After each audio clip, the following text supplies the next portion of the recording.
জগতে যার কেউ নেই তার জন্য ভগবান অবশ্যই অবশ্যই আছে।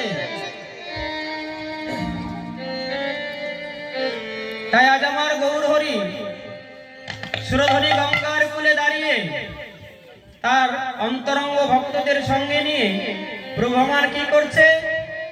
হরি প্রিয় গদাধর সঙ্গে পুরবর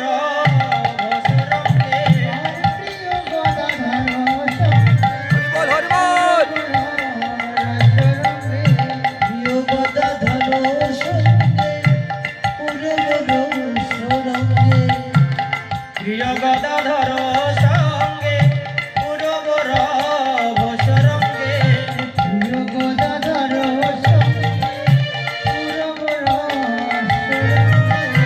নৌকাদেব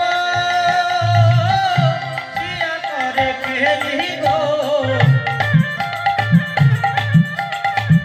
ওরে নৌকাদেব শিয়া করে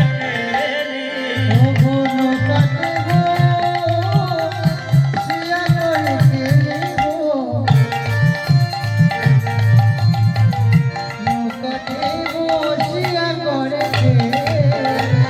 দাঁড়ালো দাঁড়ালো দাঁড়ালো দাঁড়ালো ওই ভক্তগণ সঙ্গে লয়ে দাঁড়ালো দাঁড়ালো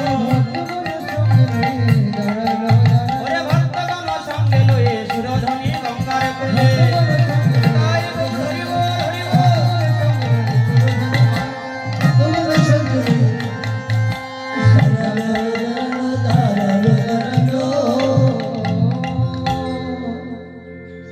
যে মহাজন কি বললেন?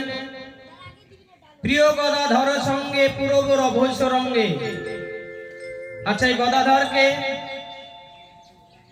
এই গদাধর পূর্বে কে ছিল? বলি গদায় রাধা, রাধায় গদা, গদায় রাধা, রাধায় গদা, গদায় রাধা, রাধায় গদা, গদায় রাধা, রাধায় গদা, গদাধরের মিলন হলো গদায় রাধা, রাধায় গদা, গদাধরের মিলন হলো গদার ধরে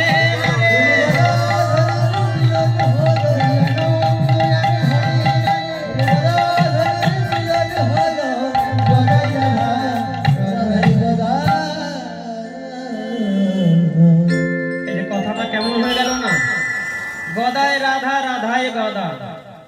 এই কথা কি সত্য?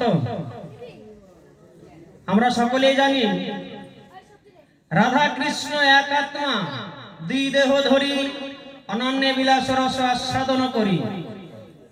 রাধা কৃষ্ণ দুটি দেহ নিয়ে বৃন্দাবনে লীলা করেছে, সেই দুই এক এবে চৈতন্য গোসাই, তাই না বাবা? সেই দুটি দেহ এক হয়ে এই নবদ্বীপে তার নাম কি হয়েছে? শ্রীকৃষ্ণ চৈতন্য মহাপ্রভু, তাই না? তাহলে এই গদাধর যে মহাজন বললেন গদাধর রাধা, কি করে হলো?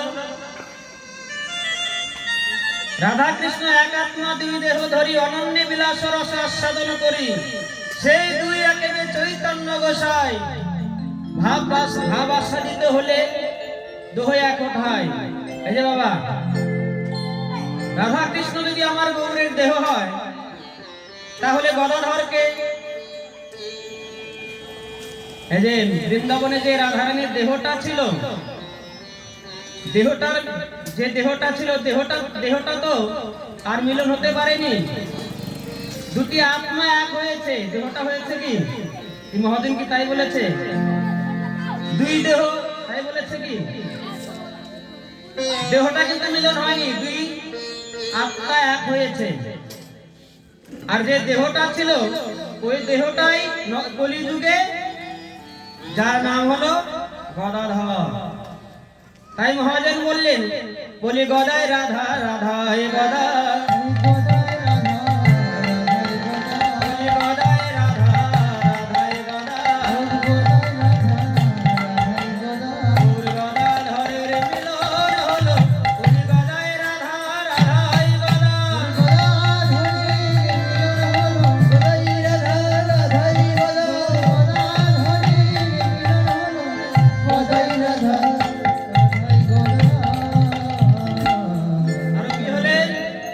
ডুবু ডুবু করে রায় বহিতে বিষমবাই ডুবু ডুবু করে